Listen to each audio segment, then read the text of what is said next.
Drejt Italisë pritet të dërgohen 50.000 qengja nga rajoni i Gostivarit. Ligji kundër diskriminimit diskriminues, 8 vite nuk hyn në punë. Verifikimi i listave zgjedhore deri më 30 mars. Shumë të mitur konsumator të rregullt të alkoolit. Aksident trafiku, Opel Vectra godet këmbësorin. Fushata sot në Tetov, Veles, Shkup dhe Dibër. Brukseli rrit vëmendje ndaj medieve në Ballkan, harton strategji. Veriu i Kosovës tremb Euleksin. Protest në Kiev.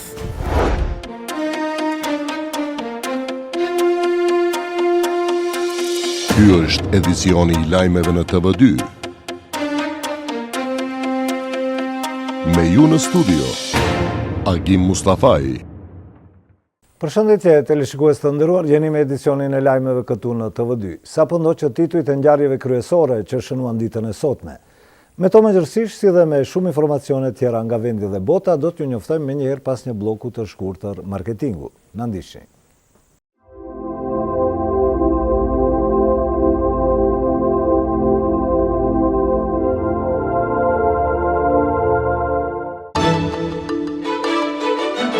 Shikues të nderuar, ndërpresim programin pasi sapo morëm një lajm të jashtëzakonshëm.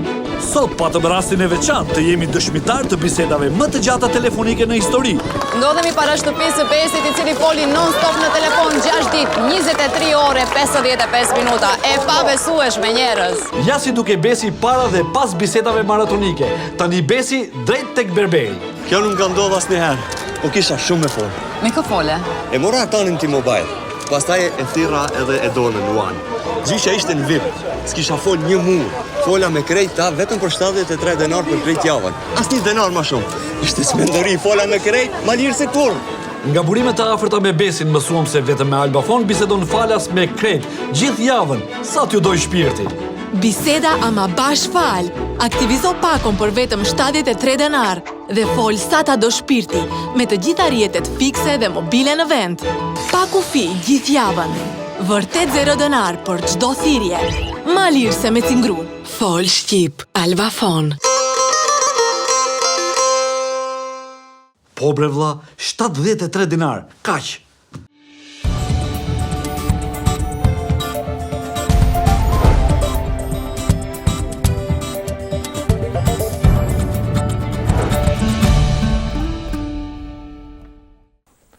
Gjatë kremtimit të festave të Pashkëve, drejt shtetit italian pritet të dërgohen 50.000 qingja nga rajoni i Gostivarit. Sasia e planifikuar është duke u realizuar dhe porosia pritet të arrijë në tregun e destinuar më së voni deri më 15 prill. Furnizimi është kryer nga industria e mishit Gorni Polog në Gostivar. Mishi i qengjave të Pologut vazhdon të josh konsumatorët italian, edhe pse kriza ekonomike ka zbeur në masë të vogël interesimin e tyre që ishte disa vite më herët. Gjatë kremtimit të festave të Pashkëve, drejti shtetit italian pritet të transportohen 50.000 qengja nga regioni i Gostivarit. Sasia e planifikuar është në realizim e sipër dhe porosia do të fillon të realizohet nga 1 deri 15 prill. Në sasi më të vogla transport të mishit të qengjit do të ketë edhe në tregun kroat dhe atë grek. Furnizimi është kryer nga industria e mishit Gorni Polog GV, nga ku duke pasur parasysh krizën ekonomike, gjithandej shteteve të Evropës shprehen të kënaqshëm nga transporti i sivjetshëm. Edhe më herët për festat e Pashkëve vetëm drejt Italisë transportoheshin diku 60.000 qengja. Çmimi për 1 kilogram mish qengji kohëve të fundit është reduktuar. Viteve të kaluara 1 kilogram shitej madje 6 euro, si vjet çmimi i blerës ka rënë në 5 euro. Nga kultivuesit e dhëmbëve nga Gostivari dhe rrethina thertoria e Gostivarit është furnizuar me pjesën më të madhe të qengjave, kurse pjesa e mbetur është siguruar nga transportuesit e tjerë. Kultivuesit e dhëmbëve për çdo kilogram mish qengji paguhen nga 140 deri 150 denar për qengj deri 20 kg dhe të klasit të parë. Në thertoren e Gostivarit kryhet therja, sistematizimi dhe përgatitja e qengjave për transport. Rritja e transportit pritet të rrisë dhe çmimin e mishit të qengjit me pakicë në tregun vendas në vigjiljet e festave të Pashkëve. Ligji për parandalim dhe mbrojtje ndaj diskriminimit që nga fillimi i procedurës nuk mundson identifikimin e rasteve të diskriminimit. Mangësitë juridike të ligjit vërejnë që në hapjen e parë të detektimit dhe diskriminimit, vërejnë Margarita Caca Nikolovska, kryetare e Institutit për të Drejtat e Njeriut. Të dhënat e Institutit për të Drejtat e Njeriut tregon se ligji për parandalim dhe mbrojtje ndaj diskriminimit, që në fillim të procedurës nuk mundson identifikimin e rasteve të diskriminimit. Mangësitë juridike të ligjit vëren që në hapin e parë, detektim të diskriminimit. Sipas Margarita Caca Nikoloska, kryetare e Institutit për të Drejtat e Njeriut, ligji në fuqi nuk është në përputhje me Konventën Evropiane për të Drejtat e Njeriut, praktika e Gjykatës Evropiane për të Drejtat e Njeriut dhe rekomandimet e Unionit Evropian. Ndryshimi i të njëjtit vlerësohet vendimtar për sa i përket qasjes efikase në drejtim të parandalimit dhe mbrojtjes ndaj diskriminimit. Па нашата анализа покажува дека законот не ги задоволува стандардите кои што Analiza jonë tregon se ligji nuk I kënaq standardet që duhet t'i ketë, që të mund të punohet në drejtim të identifikimit të diskriminimit si fenomen. Së pari, identifikimi rrethanave të diskriminimit dhe rregullat ligjore në fuqi nuk janë në përputhje me Konventën Evropiane për të Drejtat e Njeriut, praktika e Gjykatës Evropiane për të Drejtat e Njeriut, por edhe rekomandimet e Unionit Evropian. Sipas saj, ligjësi I tillë part me vete shumë dilema. Ligji nuk parashep verdikt final mbi rastet e diskriminimit. Institucionet nuk kanë kompetenca të azhurnojnë lëndën deri në fund. И покрај тоа што тие некои основи не се наведени, меѓутоа дека се постапува и по тие основи, особено од комисијата и од правобранителот. Është e saktë se do të dëgjoni në një mënyrë se mungojnë disa parime në ligj, por që ndiqen nga ana e gjykatave përkatëse. Por ato janë organe që konstatojnë diçka dhe verdikti final vihet në pikpyetje sepse nuk parashihen në ligj. Procedura po ashtu paraqitet si problem, si dhe ku të udhëhiqet nuk është e qartë dhe precizuar me saktësi. Qytetarët ndodhen para një dileme se ku duhet të drejtohen. Nga analizat e kryera, diskriminimi si fenomen në mesin e shoqërisë më në numër paraqitet tek çështja e punësimit, duke ardhur në shprehje diskriminimi politik. I fuqizuar para 8 vitesh, ligji për mundësi të barabarta vazhdon të mbetet I panjohur dhe I pakapshëm për shumicën e popullatës. Prej 8 vitesh, sipas drejtuesit e Qendrës për Punë dhe Politikë Sociale në Gostivar, nuk është regjistruar as edhe një ankesë gojore apo me shkrim që pasqyron çfarëdo lloj diskriminimi.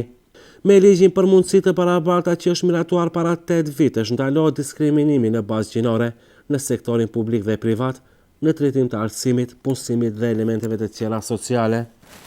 Qytetarët të drejtën për shqyrtimin e listave të votimit për zgjedhjet e ardhshme parlamentare do të mund ta shfrytëzojnë deri më 30 mars. Qytetarët kanë mundësi të kontrollojnë listat edhe nëpërmjet regjistrit zgjedhor elektronik. Vijon shqyrtimi I listave të votimit për zgjedhjet e ardhshme parlamentare. Nga Komisioni Komunal Zgjedhor në Gostivar informojnë se qytetarët këtë të drejtë do të mund ta shfrytëzojnë deri më 30 mars, atëherë kur përfundon afati për shqyrtimin e listave zgjedhore. Nga Komisioni Komunal Zgjedhor në Gostivar pohoi se interesimi I qytetarëve për të verifikuar veten nëse janë në listën zgjedhore nuk ka qenë në nivel të duhur. Ngatje thonë se mungesa e interesimit të qytetarëve arsyetohet edhe me metodat e reja të aplikuara nga Komisioni Shtetëror Zgjedhor nëpërmjet faqes elektronike. Shumica e qytetarëve e shfrytëzojnë këtë të drejtë duke ju shmangur formës analoge. Qytetarët kanë mundësi të kontrollojnë listat edhe nëpërmjet regjistrit zgjedhor elektronik që është në web faqen www.sec.mk. Me anë të një dokumenti të vlefshëm personal, qytetarët mund të bëjnë regjistrimin, plotësimin, ndryshimin dhe fshirjen eventuale nga lista votuese. Nga Komisioni Komunal Zgjedhor në Komunën e Gostivarit apelojnë deri tek qytetarët të cilët nuk posedojnë dokumente biometrike, aplikimin ta bëjnë me kohë. Ndërkaq, grumbullimi I nënshkrimeve për kandidat për deputet në Parlamentin Republikan nga ana e iniciativave qytetare tashmë është e mbyllur.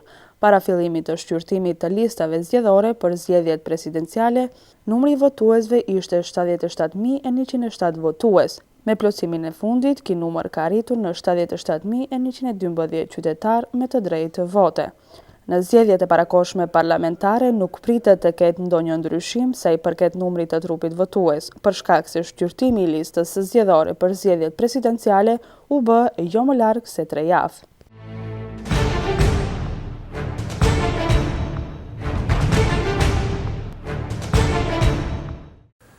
Ndërojmë temën e informacionit, shumë të mitur në mesin e të cilave janë një numër I konsiderueshëm të gjinisë femrore, llogaritet të jenë konsumator të rregullt të alkoolit.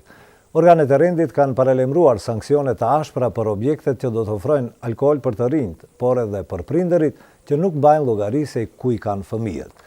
Nga Spitali Gostivarit njoftojnë se vetëm gjatë vikendeve, madje deri në 15 arrin numri të rinjve dhe të rejave që sillen në njësinë urgjente në gjendje të mbidozuar. Një rritje permanente shënon numri të rinjve në regionin e Pollogut, të cilët kanë fituar shprehi dhe varfshmëri nga konsumi i pijeve alkoolike.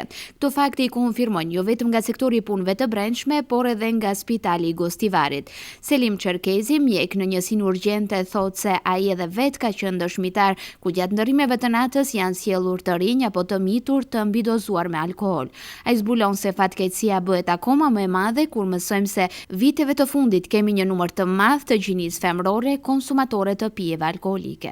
Përdorimi i alkoolit në qytetin ton është në rritje e sipër.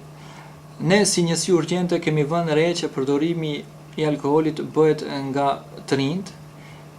Në kohë të fundit vihet re edhe përdorimi i alkoolit të gjinia femrore, cili është për tu habitur, moshat mjaft të reja edhe deri në 12-13 vjeçare vinë kërkojnë ndihmën e mjekut si pasojë e teprimit të dozës së alkoolit. Sipas Çerkezit, rastet më të shpeshta të mbidozimit me alkool i kemi gjatë vikendeve kur fëmijët frekuentojnë më tepër kafeteritë, diskotekat dhe objekte të tjera që ata zgjedhin për t'u dëfryer. Netëve të vikendit, 10 deri më 15 arrin numri atyre që drejtojnë për të kërkuar ndihmë në këtë njësi pikërisht nga dehja e theksuar. Përdorimi i alkoolit ndodh gjatë fundjavave, kur të rinj dalin argëtohen dhe numri i tyre varion deri në 10 të rinj që kërkojnë ndihmë brenda një vikendi në njësinë urgjente në Spitalin e Gostivarit. Ka raste si me festave që ky numër është dukshëm më i madh. Sipas ekspertëve, alkooli përbën një nga shkaktarët kryesor të sëmundjeve që prekin mëlçin, zemrën, enët e gjakut, sistemin nervor dhe shfaqjen e karcenomëve në organet e ndryshme. Është një substancë që mund të krijojë varësi dhe përdorimi për më tepër abuzimi me të mund të shkaktojë një sër problemesh personale, familjare, financiare, ligjore, në shkollë, sociale, aksidente dhe vdekje. Në kuadër të kësaj, edhe sektori i punëve të brendshme tetov në mënyrë permanente realizon kontrolle nëpër objekte të ndryshme hoteliere, sidomos në ato pjesë që janë të njohura si vend takime të rinisë dhe ku pos tjerash shërbehet edhe me pije alkoolike. Me këtë rast nga ky nivel apelojmë para së gjithashtu tek të miturit, por edhe tek rinia në përgjithësi që të përmbahen nga konsumimi i alkoolit, sidomos në sasi të mëdha që çojnë deri në situatë dehjeje. Kjo gjendje rezulton shpesh me prishje të rendit të qetësisë publike dhe për të njëjtën parashikohet dënimi në vlerë prej 100 deri më 400 euro. Ndërkaq pronarët e objekteve hoteliere dhe tregtarët të cilët ju ofrojnë fëmijëve alkool, po ashtu do të përballen me parashtresa adekuate, gjoba materiale apo dhe dënim me burg në periudhë prej 3 muaj deri më 3 vite, varësisht nga pesha e shkeljes ligjore. Nëse i mituri është nën moshën 14 vjeçare, atëherë sanksionet do të jenë edhe më rigoroze dhe maza e burgimit do të jetë nga 1 deri më 5 vite. Sektori i punëve të brendshme tetov apelon po ashtu që pas orës 12 pas mesnate të mos lejohet qëndrimi të miturve nëpër objekte të këtilla, sepse edhe prindërit që nuk mbajnë llogari se ku i kanë fëmijët do të gjobohen me nga 600 deri më 800 euro. Buletini i policisë së Gostivarit dje ka shënuar 2 ngjarje të rënda. Në njërin nga rastet kemi të bëjmë vetëm me dëme, ndërsa në tjetrin edhe pasoja shëndetësore. Bëhet fjalë për një vjedhje dhe një aksident trafiku, detajet e të cilave na i sjell kronika në vazhdim. Dje rreth orës 13:30 në rrugën Beliçica në Gostivar, një veturë tipit Opel Kadett me targat Gostivarit, të cilën ka drejtuar personi me inicialet ZM 41 vjeçar nga Banjica e Epërme, e ka goditur një këmbësor me inicialet TQ 65 vjeçar. Nga goditja, këmbësori pëson me dëmtime të rënda trupore dhe pas asistencës mjekësore në Spitalin e Gostivarit është dërguar për kurim në klinikat e Shkupit. Me autorizim të gjykatësit hetues, ekspertisë në vend ngjarje kanë bërë ekipet të stacionit policor në Gostivar dhe aktualisht po punohet në zbardhjen e arsyeve që kanë shkaktuar këtë fatkeqësi komunikacioni, përfshirë këtu edhe të gjitha detajet rreth rastit. Një 37 vjeçar nga Gostivari me inicialet GS ka paraqitur në polici se dje rreth orës 12:20 personat pa njohur deri më tani kanë kryer vjedhje në banesën e tij që gjendet në rrugën Mara Ugrinova në Gostivar.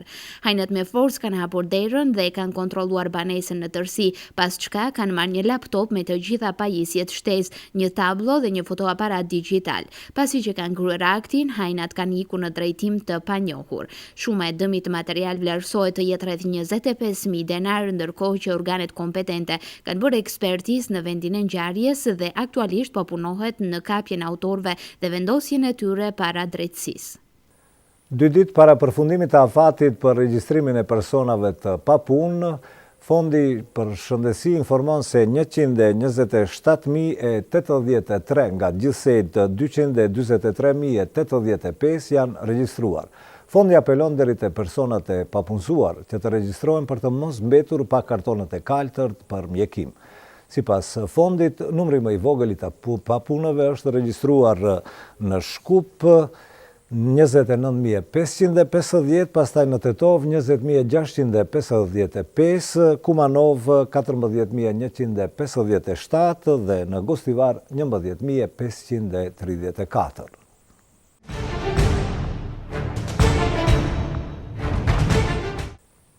Kandidatët për president të Republikës Maqedonisë vazhdojnë fushatën parazgjedhore me mitingje dhe takime me qytetarët në më shumë qytete dhe vendbanime. Për aktivitetet e subjekteve politike na njeh kronika zgjedhore në vazhdim. Barazi për të gjithë qytetarët në shtet paralajmëroi kandidati për president të Maqedonisë nga Partia Demokratike Shqiptare Ilias Halimi në tubimin e mbrëmshëm në fshatin Trebosh në komunën e Zhelinës. Kryetari i PDSH-s Menduh Thaçi nga të pranishmit kërkoi përkrahje për Halimin. Unë e di se ju jeni ato të cilët neve na jepni përkrahje në këto zgjedhje. Megjithatë, e nevojshme është në këtë gjendje t'i bindni edhe të tjerët të përcaktohen për PDSH-n dhe kandidatin Ilias Halimi. Nuk do të tërhiqemi nga realizimi i plotë i idesë për president konsensual, tha lideri i Bashkimit Demokratik për Integrim brëm në takimin me qytetarët në Struk. Sipas Ahmetit, politikanët të cilët marrin përgjegjësi dhe të cilët kanë mandat nga populli duhet të kenë guxim për zgjidhje. Unë e dija se kjo ide nuk do të pranohet lehtë, por me guxim realizoni ide të mëdha. Tani jemi në këtë situatë. Qytetarët e Maqedonisë vetë do të vendosin për çështjet e veta kyçe nacionale, porositi kandidati për presidenti VMRO DPMNE-s dhe koalicionit për Maqedoni më të mirë, Gjorge Ivanov, mbrëm në tubimin në Manastir. Ivanov kërkoi mbështetje edhe për një mandat dhe theksoi se ka zhvilluar politikë të jashtme të bazuar në parime, transparencë, dialog dhe bashkëpunim. Presidenti pasi të zgjidhet duhet të jetë aktiv dhe jo të bie në gjumë gjatë mandatit të tij. Duhet t'i shërbej popullit dhe jo ta nënshtrojë, tha kandidati për president Stevo Pendarovski në tubimin parazgjedhor në Gostivar, duke sqaruar konceptin e tij si president i ardhshëm. Problemi me emrin sipas Pendarovskit është paravan, pas të cilit siç tha, fshihen 3 probleme sistemore kyçe të cilat e çojnë shtetin mbrapa.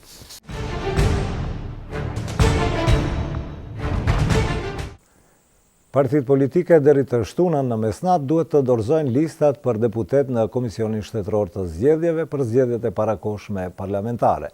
Nga Komisioni Shtetëror i Zgjedhjeve kanë bërë të ditur se deri tani asnjë parti politike nuk ka dorëzuar listat për konkurrim në zgjedhjet e parakohshme parlamentare të 27 prillit.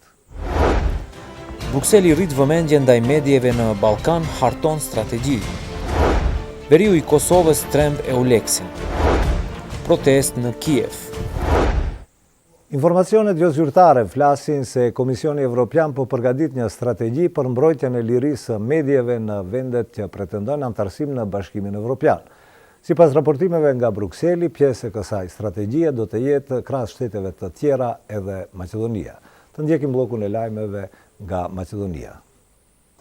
Komisioni Evropian raportohet se po përgatit një strategji për mbrojtjen e lirisë së medieve në vendet që pretendojnë antarësimin në Bashkimin Evropian. Sipas raportimeve nga Brukseli, pjesë e kësaj strategjie do të jetë krahas shteteve të tjera edhe Maqedonia. KE paralajmëron se strategjia do të jetë pjesë e kritereve që do të vlerësohet në raportin e progresit për secilin shtet veçmas. Brukseli zyrtar pritet të shfrytëzojë të tërë fuqinë e saj për të ndikuar në këtë çështje dhe për të rikthyer progresin e ngecur. Strategjia do të shoqërohet edhe me mbështetje financiare deri në vitin 2020. Me 100 vota për, 11 kundër dhe 58 të përmbajtur, Asambleja e Përgjithshme e OKB-s ka miratuar rezolutën me cilën shpallet i pavlefshëm aneksimi rus i Krimees. Votave për i është bashkangjitur edhe Maqedonia në mesin e vendeve të tjera të rajonit si Kroacia, Slovenia, Shqipëria dhe Malezi. Kundër rezolutës kanë votuar Serbia dhe Bosnja-Hercegovina, por në Këshillin e Sigurisë, Rusia përdori të drejtën e vetos dhe bllokoi rezolutën. Ekonomikisht e arsyeshme do të jetë nëse Maqedonia në të ardhmen do të rindërtojë lidhjet e vjetra ka shtetet të cilat gravitojnë rreth bllokut të Detit të Zi, Bullgaria, Romania dhe gjithsesi Rusia. Integrimi në rajonin euroaziatik në kuptim të marrëdhënieve tregtare do të nxit rritjen ekonomike për të gjithë, mendon kështu analisti kanades Mike Chusudovski për programin Zëri i Popullit. Sipas Chusudovskit, kriza aktuale në Ukrainë nxorri në pak disa dilema kyçe për ekzistimin dhe esencën e Bashkimit Evropian. Sa i përket Maqedonisë, shton analisti, nuk ka dilem, vendi ka potencial sepse është gjeografikisht në një lloj udhkryqi të më shumë kanaleve të gazit dhe mundet që në të ardhmen të ketë ndikim në rajon.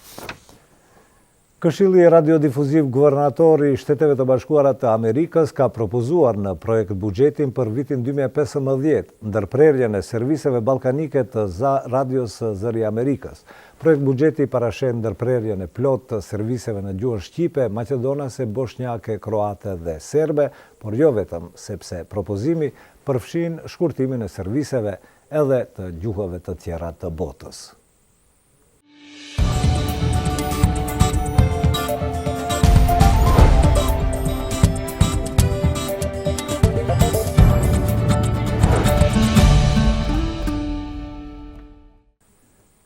Pasiguria e misionit të EULEX-it për të operuar në veri të Kosovës, mosmiratimi i ligjit për zgjedhjet në Kuvendin e Kosovës si dhe reagimi që ka bërë një shoqëri civile ndaj deklaratës së kryeparlamentarit Krasniqi në lidhje me martesat mes dy gjinive të njëjta, janë ngjarjet kryesore që kemi veçuar për bllokun e lajmeve nga rajoni.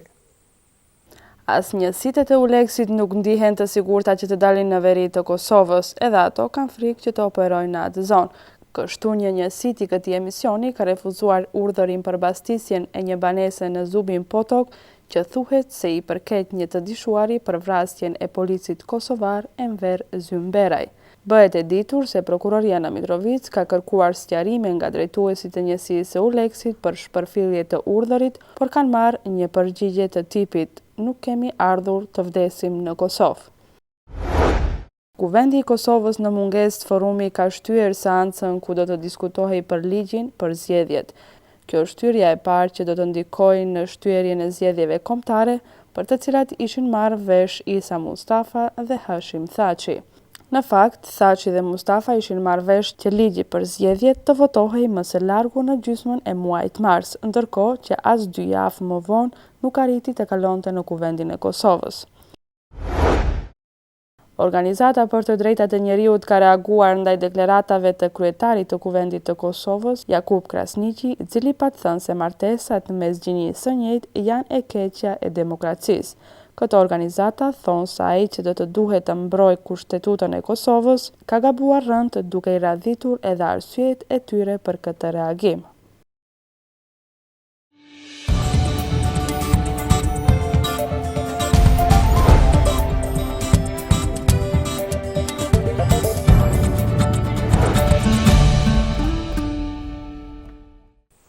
Protestat në Kiev, shqetësimet e Pentagonit për raportet Ukrainë-Rusi, si dhe të dhënat të reja për aeroplanin e zhdukur, janë paralajmërimet që do të sjellin bllokun e lajmeve nga bota.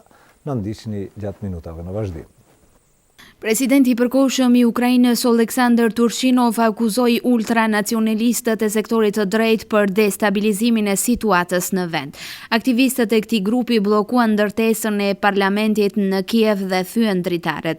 Ata fejsojnë ministrin e brendshëm për vrasjen e udhëheqësit të sektorit të drejtë Oleksandar Muzichko mbrëmjen e së hënës. Në seancën parlamentare të së premtes, Turchinov e cilësoi mitingun e sektorit të drejtë jashtë ndërtesës së parlamentit një përpjekje për destabilizuar situatën në Ukrainë në zemrën e saj në Kiev. Kjo është pikërisht detyra që i ka ngarkuar lidershipi politik Federatës Ruse, forcave speciale të tij, tha ai.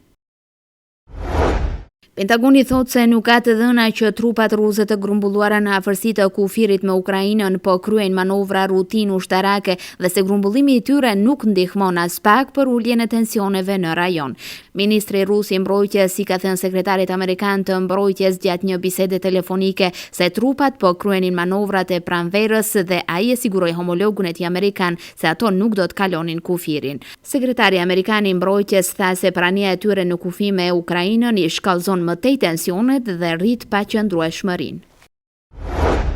Autoritetet në Australi thonë se kërkimet për aeroplanin e zhdukur të Malajzisë kanë kaluar në një hapësirë tjetër pasi që ka pasur të dhëna të reja të besueshme se aeroplani në fluturimin MH370 kishte fluturuar më shpejt se që ishte menduar fillimisht para se të rrëzohej në Oqeanin Indian. 10 aeroplan dhe 6 anije nga 6 vende Australia, Kina, Japonia, Zelanda e Re, Korea Jugore dhe Shtetet e Bashkuara janë përfshirë në kërkime. Zona e re kërkimit gjendet në largësi prej 1100 kilometrash në verilindje të lokacionit ku janë zhvilluar kërkimet aktuale. Aeroplani i kompanisë Malaysia Airlines me 239 njerëz që fluturonte nga Malajzia për në Pekin të Kinës është zhdukur më 8 mars të këtij viti.